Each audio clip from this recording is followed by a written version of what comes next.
let's move on to our second panel that has to do with e-skills and entrepreneurship and innovation. I would like to call on the floor Mr. André RICHIER. He's Principal Administrator, Key Enabling Technologies and Digital Economy for the European Commission, the sector of enterprise and industry. Take your seat, Mr. RICHIER. Gabriel RISSOLA, Managing Director of Telecentre Europe. Caroline Jeannette, CEO Europe for JEA Europe.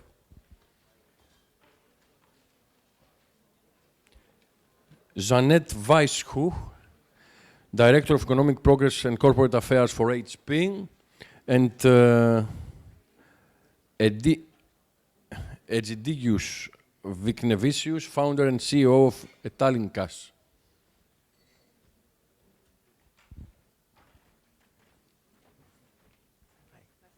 Nice to meet you too. Hello.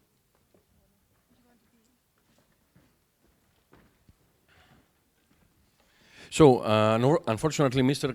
Michalis Chrysochoidis, the Minister of Infrastructure, was not able to be here. So we proceed and we'll start discussing with our topic. And my first question is, and take your microphones, please. My first question is for Mr. RICHIER. It's the basic question of this panel: how the market handles digital skills and applies them to job market, Mr. RICHIER. Yes, and if you allow me, turn on the mic. I will move to the podium because I have a few slides to show and to introduce the Just a couple of slides, please, because we have no time. Exactly. Thank you.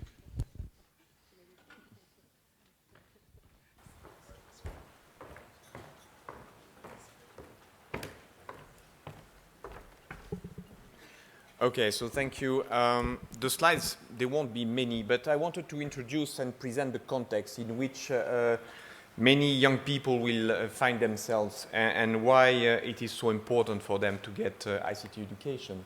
Because if you look about the world in which we are living, I mean, there are some things which are very certain. And one is that the demography means that the demography will be very big and still growing in Asia and in Africa, which means that the workforce that will increase between now and 2020 and 2030, I mean, inevitably the people are there. So it will be massively in Asia and in Africa. And we know there that there is a growing, especially in Asia, number of engineering. Even if less than 10% of these people have the capability to work in multinationals, I mean, it's still a competition for European youth and for jobs. And that means that we not only need to take technical education, and especially in IT, because this is the future, this is a transformation of our economy to a digital economy, but on top of that, we need to be much more creative. We need to know much better the requirements of customers, of markets, and we need also to take much more into account a notion which is software. There were discussions about cloud computing. Who cares about the center of cloud computing is located? It can be in Finland, in Ireland, or it could be in Greece. What matters is the people who are developing the software, the application, like the one which was discussed, the games from the young entrepreneur from Dublin. So I think it's important to keep that in mind.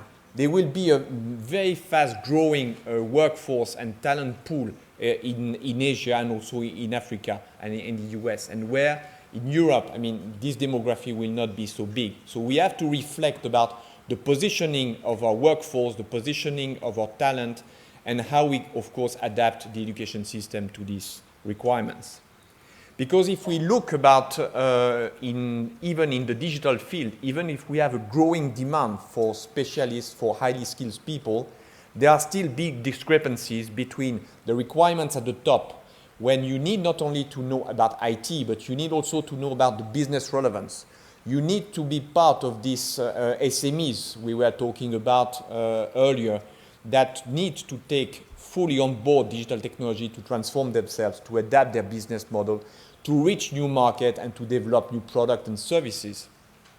And if you look about the pure lower middle level of technical skills, you can see already that the trend is that the requirements for them is decreasing.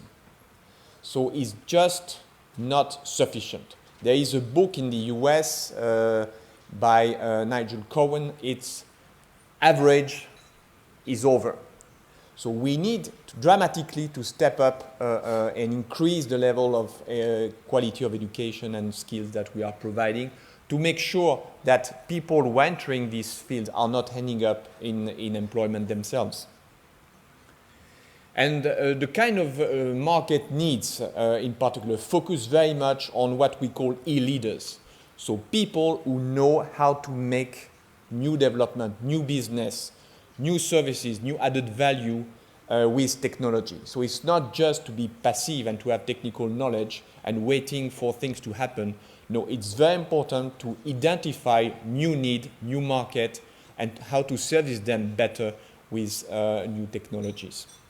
And this is something which is not just, of course, for entrepreneurs, digital entrepreneurs. It's also for people inside existing companies to transform and adapt companies, and especially, as it has been said, in small and medium-sized enterprise. For young people, just reflect that only 2% of European SMEs are making the most of technology. So which means that the potential and capability is huge. And with this transformation and this continuous flow of new technologies, I mean, there is huge opportunity here to make excellent, very stimulating and enriching careers. And this has been discussed with leading business schools. You see here the logo of INSEAD, which is one of the lead business schools in Europe. And that's very much the new thinking on how also we need to transform curriculum, not only in technical university, but also in business schools. And the kind of skills which are needed by the market, and that's true everywhere, is you need to have a strong, of course, basis. You need to have a strong expertise in a field. You can't just be average, again, as I said. But it's important also that you complement that by soft skills. That requires to know much more about building and aligning the needs of enterprise and the relationship between the different departments, between the different functions in an enterprise. And traditionally, between 50 and 70% of the people who work in ICT, they were people who did not come with a very strong, I would say, IT background. I mean, they came because this was a very fast-growing sector, and they came because this is where they could find jobs, and they got sometimes quick and dirty type of training, shortcuts. But this is not enough. I mean, we need them to know much more about the business. And here again, I mean, there are huge opportunities for the future because there are jobs that don't exist. You will create your jobs to some extent, which is much more exciting, of course, than just to do something which has been done for many years. And if we look about now how policy, not only the European Commission, but also the member states and the different regional organizations need to address this issue, because it has to be seen as a team. There is different level of intervention. I mean, I would make a comparison with football, the Champions League. I mean, you know, Olympiacos, they are playing quite well. Panathinaikos also, but Olympiacos, they qualified for the Champions League, and everybody is looking at that. Everybody is looking about this kind of excitement. Of course, there are regional players, and they are taken care of by the national federation. But if you want to move to the European and international level, which must be your ambition, I mean, you need to, of course, dramatically step up the level of your skills, commitment, and excitement. So the first thing is to ensure that collectively we build a compelling vision for what will be the future, how we will move to this digital economy, how we can develop also credible forecast scenarios so that people understand where the jobs will be, what will be the opportunities. We don't move from a stop-and-go type of approach as we experienced during the dot-com. During the dot-com in the late 90s, there was strong excitement for these jobs, and the number of people interested by these jobs grew. And then after the burst of the financial bubble about the dot-com, this is when we found that after that there was a dramatic decrease in the number of people entering computer science studies. And now we have this situation that we have a growing gap. So we have a situation which is paradoxical. We have a growing number of people entering the market. We have a growing number of people being unemployed. And at the same time, we cannot find the specialists. We cannot find the people to do and lift our economy and boost our growth. We need, of course, to monitor regularly the supply and demand and to benchmark policy. So it's not one thing to launch a policy. We need to make sure that it needs to work. We need to learn about best practice and example and widely disseminate those. I was talking about leadership. I'm also talking about promoting professionalism. We need to mature the ICT profession. As I said, between 50 and 70% of the people working in ICT jobs don't have a strong basis and education in ICT. So imagine you would go to an hospital and you will be told that, well, in this hospital, between 50 and 70% of the people who are working as doctors or nurses, well, they did not get any education in medical field. I mean, they were trained on the job and they learned from there. I mean, you will be scared. And now you see that increasingly there will be horror stories linked to cybercrime, linked to security, linked to bad development that may endanger not only the company, but also the economy and the society. So we need to mature the ICT profession. We need to make it much more recognized, much more professional. And that's an element where we were working with, for example, the Hellenic Computer Societies here, with also the Council of European Professional Informatics Societies and a much wider group, Digital Europe and the like, to make sure that we have a single reference for e-competence, an e-competence framework, and we have also the different building blocks to make sure that in a short period of time we could get an ICT profession. We must also make sure that we develop the new type of curriculum that will be needed, and here, as I said, to make sure that we have T-shaped professionals, so people who have not only an expertise in the field, but also who have soft skills and knowledge and understanding of that business. And this requires curriculum guideline because we need, of course, to ensure that each government, each university is adapting this curriculum to the specific need of their constituencies. We need to promote more systematic e-learning. You may have heard about these multiple open online courses, I mean, which are mushrooming, because this is where, again, depending where you are, you can be in Crete, you can be everywhere, you can be in India. I mean, these courses are online and you can access them, and it's very much opening education in the lifelong perspective. Raising awareness, that's what we are trying to do to ensure that people can understand about the issue and get opportunities to get not only education but also jobs.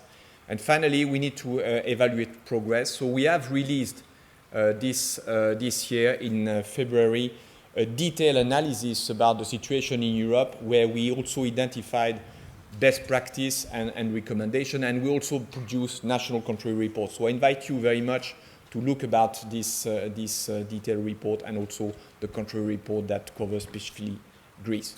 Thank you. Thank you, Mr. RICHIER. So,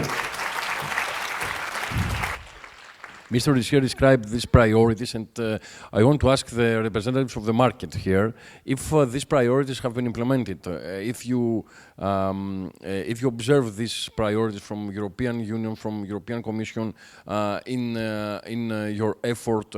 When you try to find people that are really well educated, they have digital skills. Let's start from the ladies of the panel.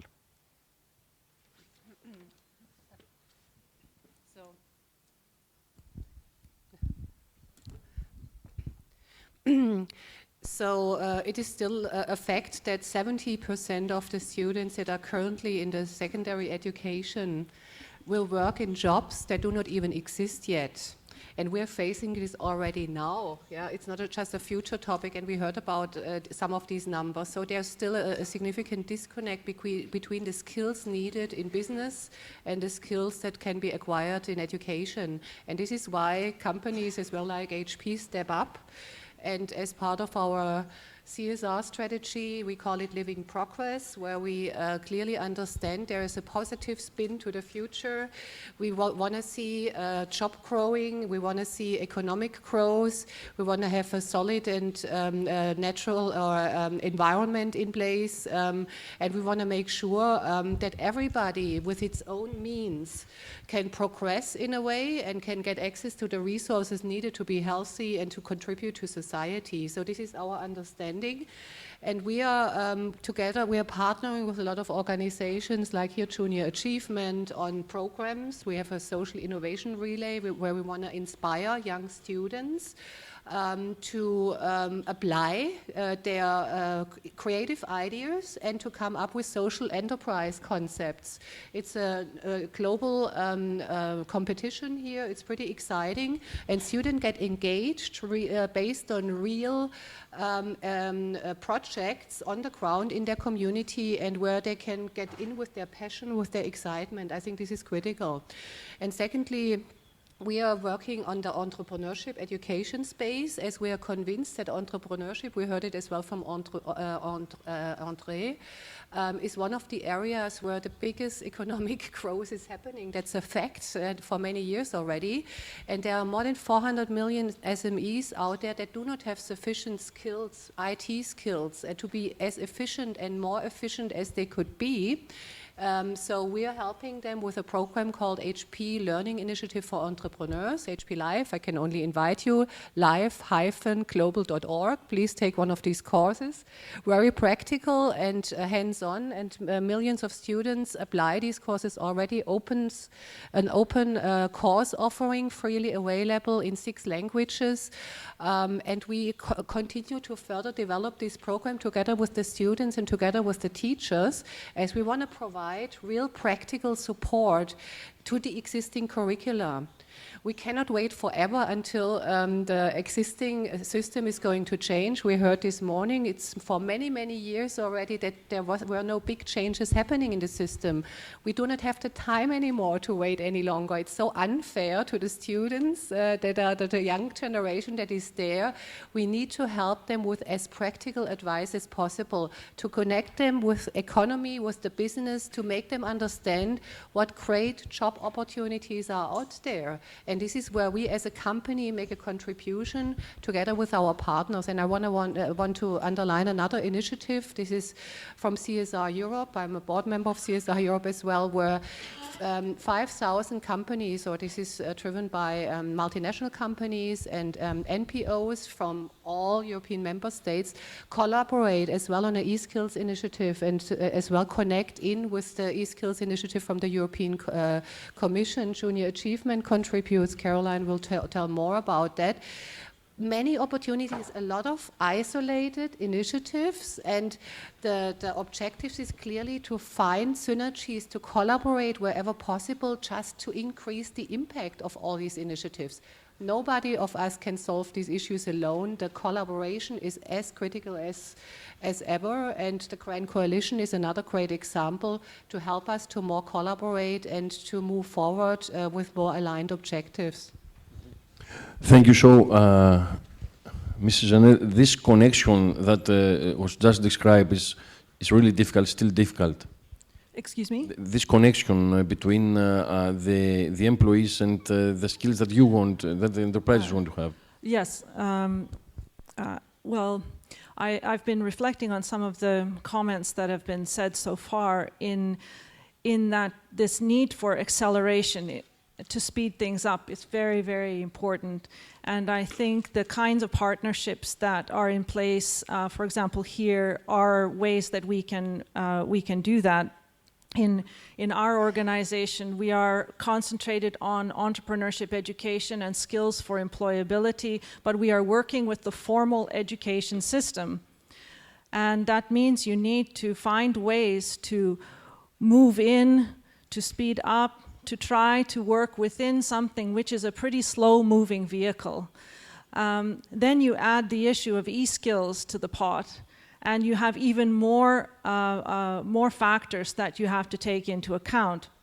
And we know for sure that the combination of entrepreneurship skills, innovation skills, and e-skills are absolutely top priority. And in an organization like ours, where you are working with 3 million students, you're working with 40 different countries, you have many different partners from the private sector and the public sector, e-skills inside the network, as well as what you're doing to teach young people, are essential to scaling up There's absolutely no way you can deliver this kind of education, train enough teachers, make it cool for the young people unless you have these things integrated. One of the things to take into account is that our audience are digital natives, on the one hand, and the people that we are teaching to work with them and facilitate all of the activities might not be. I can't remember the statistic, but it was, I think Mark said, anywhere from 30% to 50% of the teachers that we would potentially be training are, in fact, they entered the system before the internet. So they were being trained in the days when those tools were not available to them. So we have a huge digital divide within this space.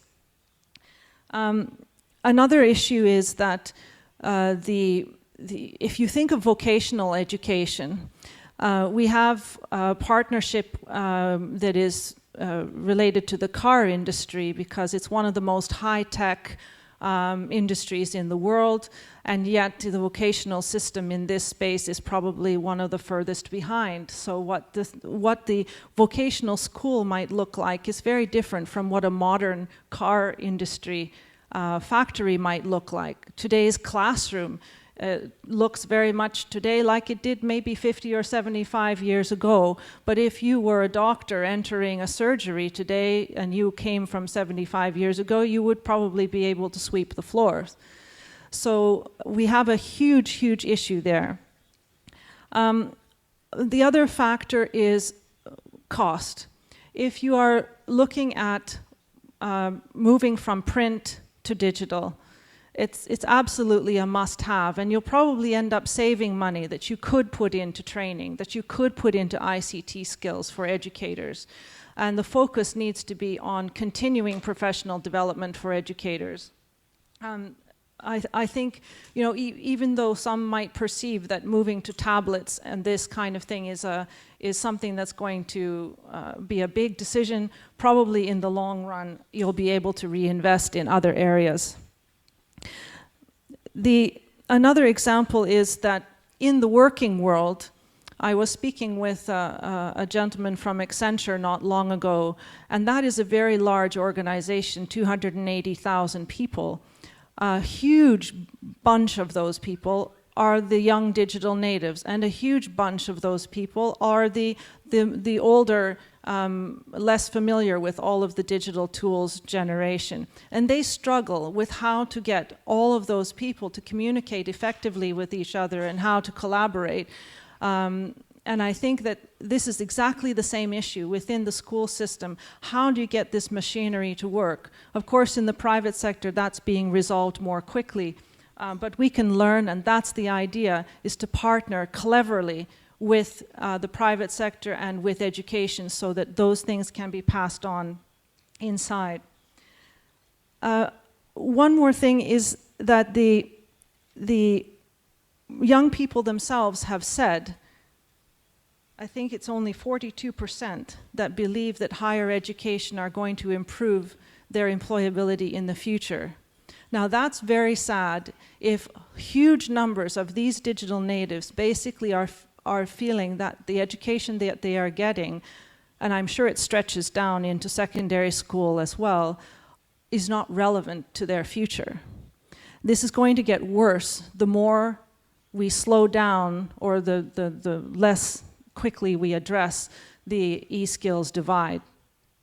There's also a divide between rich and poor. What's happening is that a lot of people who can are educating themselves outside the system. They're finding ways to do it at home, and that way they're creating a difference between those who can't. So you have this huge gap created between the audience that can and the audience that can't, which is, according to Telecentre millennial survey, 62% are saying that the technology has widened the gap between rich and poor. So those who have access and those who don't. It's creating an issue inside our public school systems. The same is happening with teachers. they are educating themselves in ICT at home because they're not getting access to good training in ICT professionally. There's only a few countries in Europe which make ICT training mandatory. So I think that if we really want to bridge the gap between these two worlds, I would definitely support what some of the previous speakers have said in terms of training teachers in how to apply ICT, but in supporting new learning approaches. It's not enough just to learn to use the tools. It has to be associated with content and curriculum that they can then learn to deliver in new ways. We have to combine this e-skills training with relevant training for the future, like entrepreneurship skills and all kinds of other innovation-focused, because we don't know, as Jeannette just said, we don't know what the jobs of the future will be. There has to be cooperation with the working world in both vocational and general education across the board, cooperation with the private sector and with organizations outside schools should be fundamental. And we have to follow up on the teachers. One training, one time, not enough. We have to continue to go back and keep them engaged in these new ways of education. Thank you very much for the invitation. Thank you, Mrs. Jeannette. Mr. RISSOLA, your experience. I have a few slides to share. It's just A to the few, point. please. Yeah.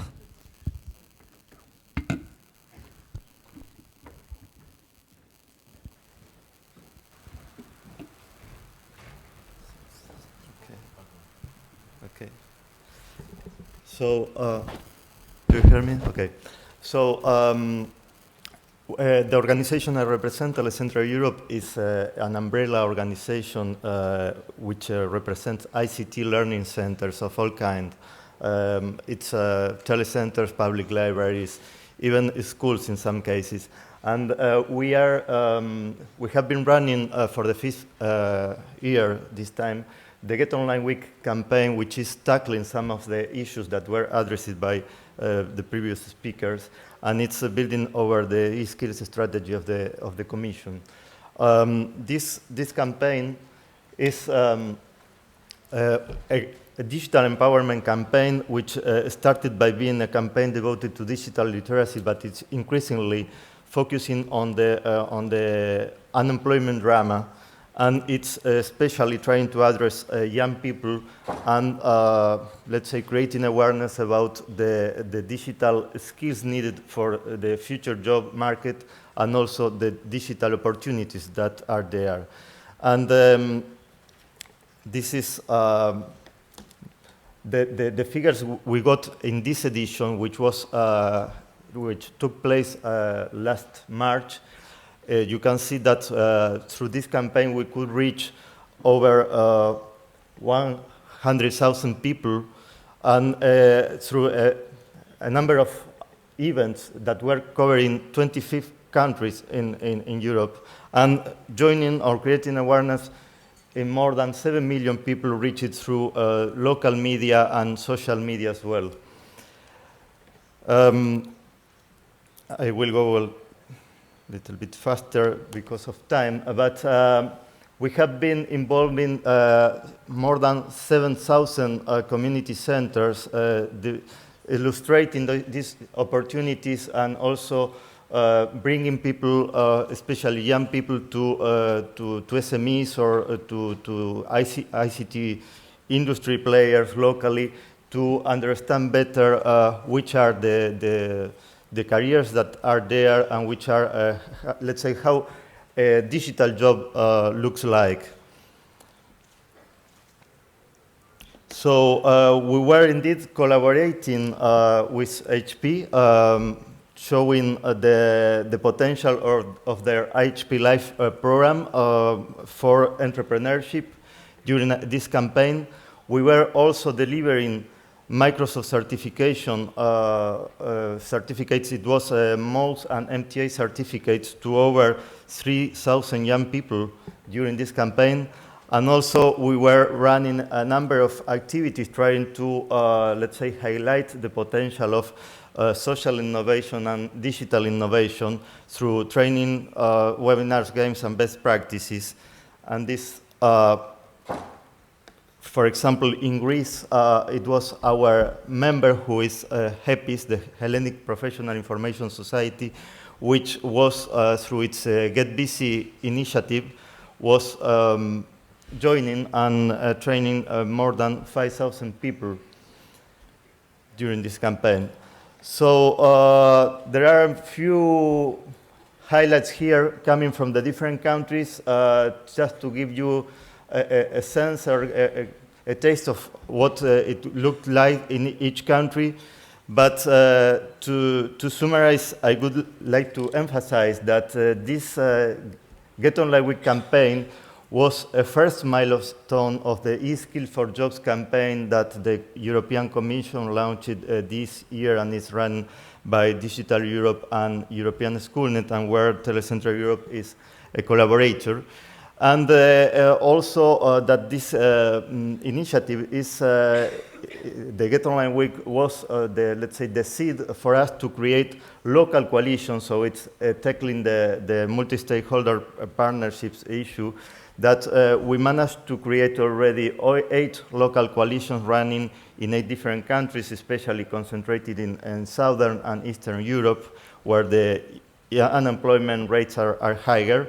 And we have been also, let's say, bringing the benefits of some pledges of the Grand Coalition to the local level. For example, Microsoft, HP, Liberty Global, or UROC, a new tool or a kind of LinkedIn platform that we have been promoting as well.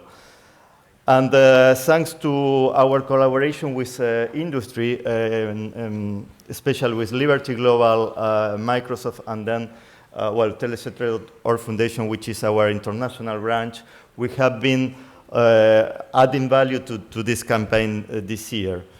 So this is how we are tackling this issue. We started, as I said, from digital literacy, and we are focusing each time more on employability, creating multi-stakeholder partnerships, and tapping the potential of e-learning and e-inclusion, and in this way contributing to create awareness and go a step further also at policy level. Thank you. Thank you, Mr. RISSOLA. And last but not least, Mr. BIKNEVICIUS, the founder and CEO of Etalinkas, a custom software development firm. Mr. BIKNEVICIUS. Hello, my name is Egidijus, and I have a little presentation for you.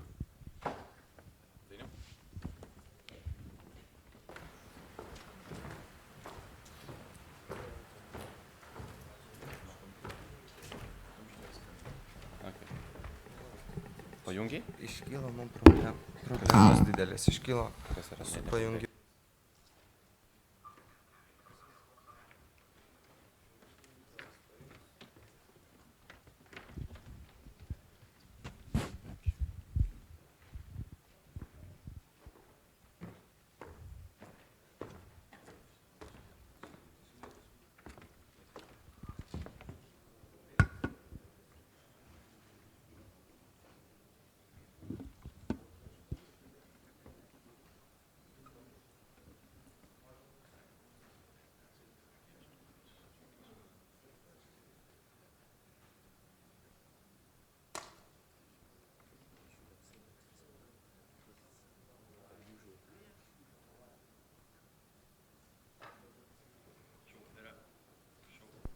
So there are some remarks from the other panelists until we are okay with the presentation.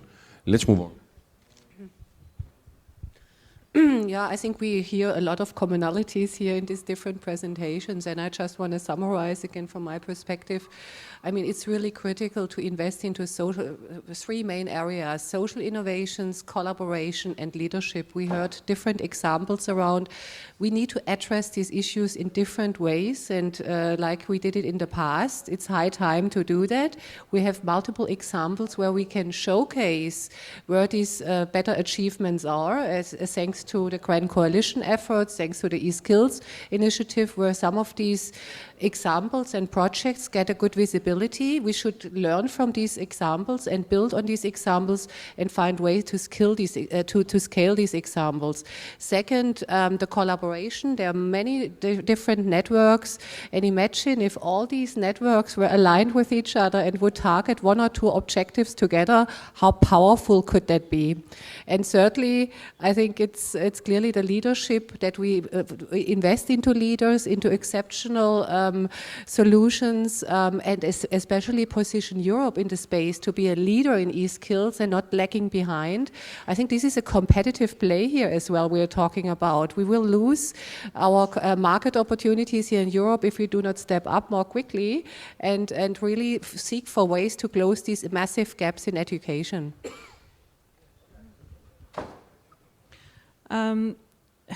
I think one of the most important things we can do is to create the visibility in the system for what the teachers and what the students are doing.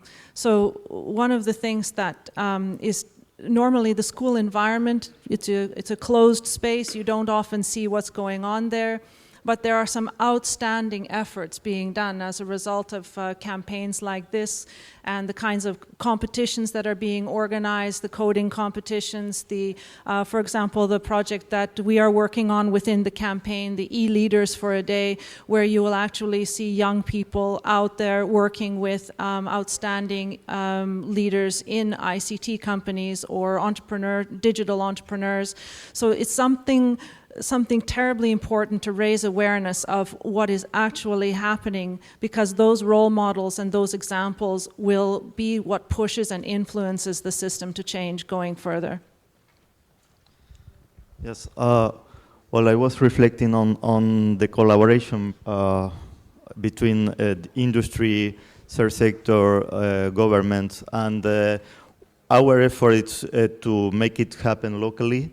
And this is where our strength is. But I was thinking that at European level, we have now the Grand Coalition Secretariat, where we are one of the members. It's I think we are 14 networks which are taking part of this secretariat. So I think this is a very useful platform to, let's say, enhance this collaboration and also coordinate it and bring it locally. Yes, I think at the European level, but also in many countries, there has been a slow realization that software in particular has a strategic importance. And that the transition to a digital economy that we had been talking for many years. I mean, if you reflect about the 19th century and the introduction of new form of energy, electricity, for example, it takes 30 years. But once, of course, this was fully implemented, a huge domain, huge number of professions were heat transformed. We are just happening. This is just happening right now and accelerating. There have been a study by a researcher from Oxford. He reviewed it's based on the US statistics. He reviewed most occupation in the US, and he has seen that in the next 10 to 20 years, 47% of the occupation, so close to 50% of the occupation, will be automated, will be transformed. So this transition, this acceleration is just happening right now. So if we have to reflect about the implication, it means that we may get a much more polarized society between those who have the skills, those who have the knowledge and the capability, and those, of course, who don't have them. So there are, of course, people who have limitation and cannot get, and we need to reflect about how we can provide them employment, especially to take care of the aging society and these kind of jobs. But for the rest, I mean, you will need to have a very solid understanding about the power and the impact of new technologies in your own business and your own activities. And this is something that will be quite evident, and there is a lot of automation happening. So it means that the whole manufacturing may come back to Europe or the US, but in a different format with much more automation, and that requires, of course, dramatic increase in the capability and skills of the workers also. So this has really to be reflected and anticipated and to provide solutions, because if not, we may have social disruption because people not understanding what's happened and becoming a little bit like the Luddites, who were in the 19th century hitting and attacking the machines because they were killing their jobs. So we have to prepare for this transformation and facilitate it. So we're ready for the presentation. Mr. BIKNEVICIUS, you have the floor. Hello again. My name is Egidijus. Thanks to the technical guys. Now presentation is short is here.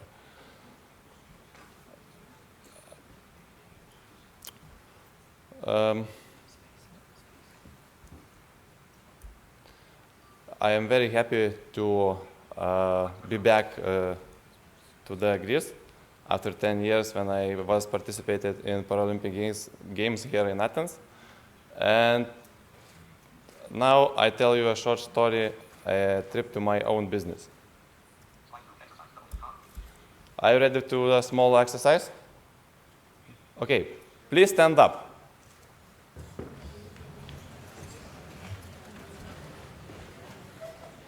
Now, when I say start play, please close your eyes and keep it closed until I let you open it, okay? Start play. Now, turn to your neighbor on your left or on your right, take his hand and say hello. Now your eyes still are closed. Please sit down. Now you can open your eyes. Now you understand what does it mean to be blind. I am founder and CEO of IT company called Etalinkas. I am here because I would like to send a message to all of you that blind and or other disabled people can have own business, can create workplaces to other people, can pay taxes to the government and have normal life. My childhood. I was a very active kid, and my mother was always shocked when she saw doing me this crazy thing. Can you manage the trip by bicycle, the 40 kilometers trip by bicycle with the closed eyes? I did in school with my sighted people. She was a driver and I was engine. It was very impressive and exciting.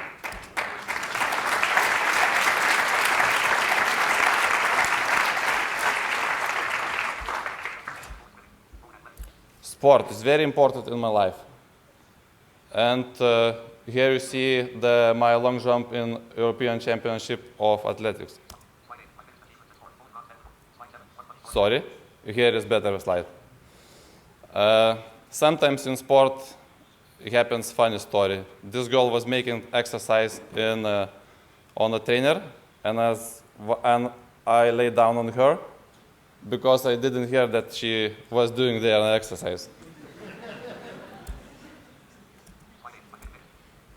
Here is an award ceremony in Paralympic Games in Sydney, when our global team gained a silver medal in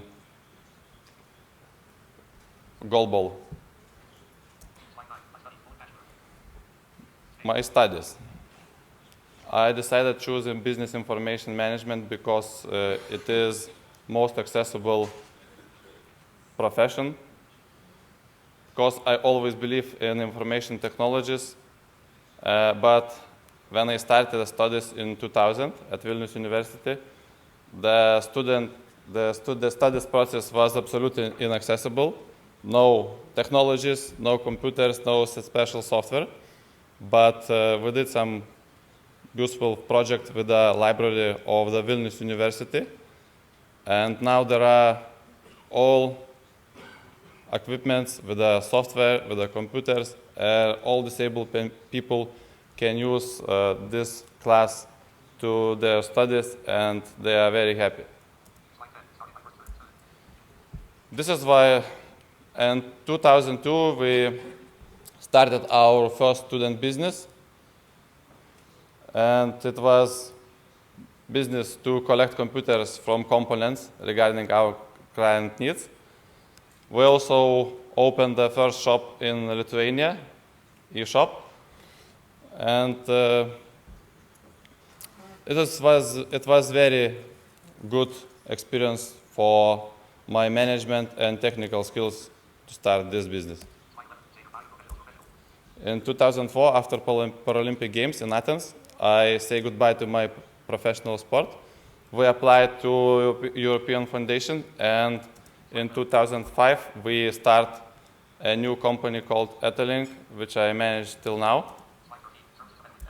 Our main services is custom software development, and also we are participated in different projects as accessibility experts. Our company was first company in Lithuania certified under ISO 20000 in 2010. We are proud from our clients because the biggest companies trust of our services, and this is biggest evaluation for our work. Online library for the blind. This is our lovely project, and we finish this project during 18 months. 5 experts, including me, we finished this project very well. At the moment, the users can enjoy more than 8,000 audiobooks, and they can access this library with here computers and mobile devices, and manage the system with just keyboard or hotkeys without a mouse. In this year, we have a very interesting project. It's called Liepa, and our task is to create a software which could manage computer by user voice. We're also working to expand our services globally, and even our accessibility expertise. Here is my recommendations for politics, maybe for us. But the main idea is that we should invest to innovative ideas today, that tomorrow we can have return. And if the disabled people can have own business, they will pay taxes to governments, but not government pays to them. And would be very happy to participate in different innovative projects. And if you have some questions or proposals to me, please contact me directly.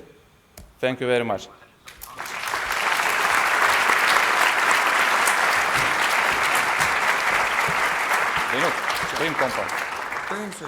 Thank you very much, Mr. BIKNEVICIUS. Thank you all for participating in this panel, panel number 3. And now we have to move on to now the panel number 3. Okay, we have finished with panel number 2. Thank you all.